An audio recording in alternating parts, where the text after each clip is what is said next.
Before we begin, don't forget to subscribe to my channel for more powerful real-life stories like this one. I never imagined that 5 simple words could carve out everything inside a person, until that day in the cafe when Emma looked across the table and said, "I don't want this with you." Her tone wasn't raised, nor was it angry. It was calm, too calm, the kind of calm that comes when someone has already made peace with their decision to leave. I sat there staring at the thin wisp of steam curling from my untouched coffee, unsure whether to argue, beg, or just stay silent.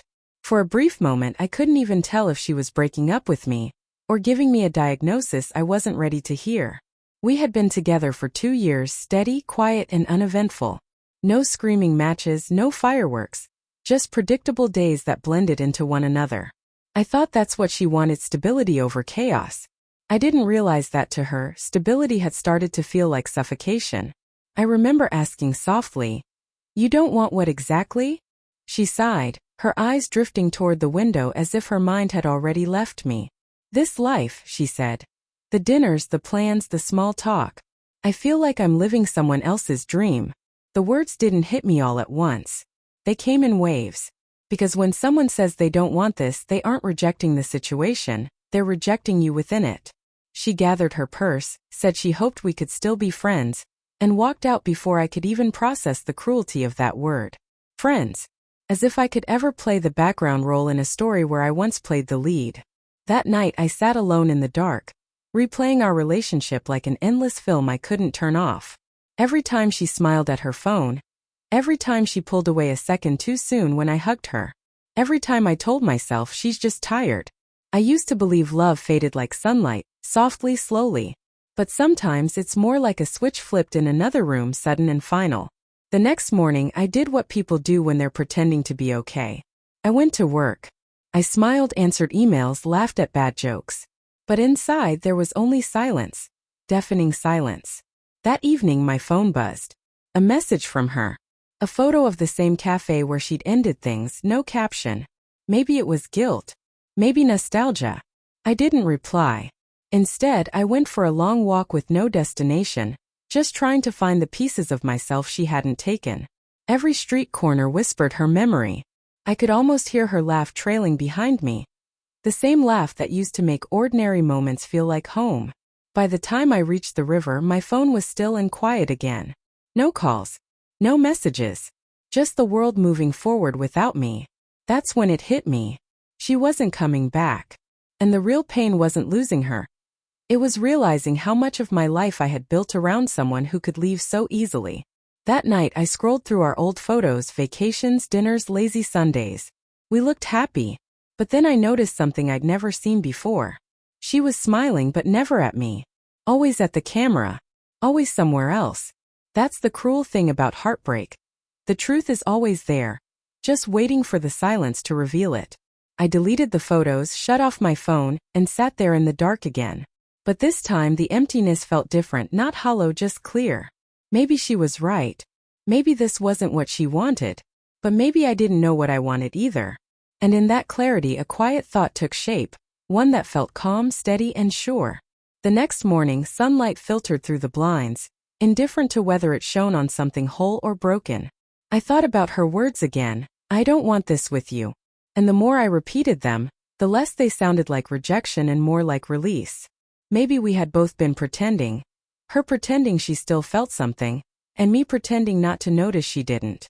I made my coffee, sat by the window, and started typing a message I knew I'd never send. It wasn't an apology or an argument, just everything I had wanted to say but never did. Halfway through I stopped, because for the first time I realized I didn't know her words anymore. I owed them to myself. So I got dressed and went back to that same cafe, same table, same empty chair across from mine.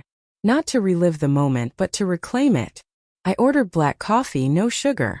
And as I stirred nothing into it, I thought about all the sweetness I'd forced into things that were never meant to be sweet. Then I saw her, Emma, across the street. With someone new. She laughed, the same laugh that used to belong to me. For a moment my chest tightened, but not from jealousy. From realization. I wasn't shattered anymore, just distant. Our eyes met briefly. She froze. Then offered a polite smile. The kind you give to someone who once mattered, but not enough to cross the street for. And that was it. No dramatic closure, no final words. Just two people who once meant everything, now reduced to a quiet nod. I finished my coffee and walked out. The air felt lighter. That evening, I finally replied to her old message, the photo from the cafe. My response was just 4 words. I don't want this. No punctuation.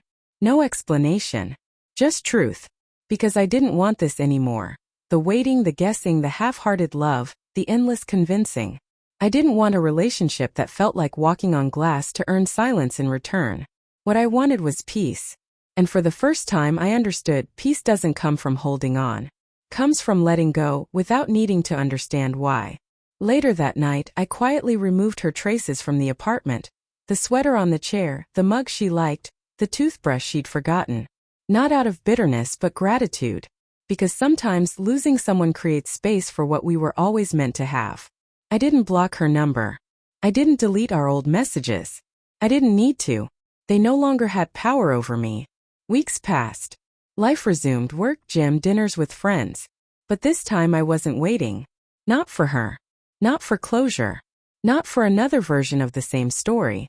One night a friend asked, "Would you ever talk to her again?" I thought for a moment and said, "Maybe someday, but not as the man she left. As the man I've become." He nodded and I realized that was the real ending. Not the breakup, not the message, but the birth of self-respect. Because love isn't supposed to make you wonder if you're enough. Supposed to feel like home. And if someone walks out of that home, maybe they were never meant to stay. Sometimes I still pass by that cafe. Different people sit where we once did, talking, laughing, believing they'll last forever. I hope they do. But me? I don't crave forever anymore. I crave peace, purpose, and honesty. Even if that means walking alone. She once said, "I don't want this with you." And the truth is neither did I. Not anymore.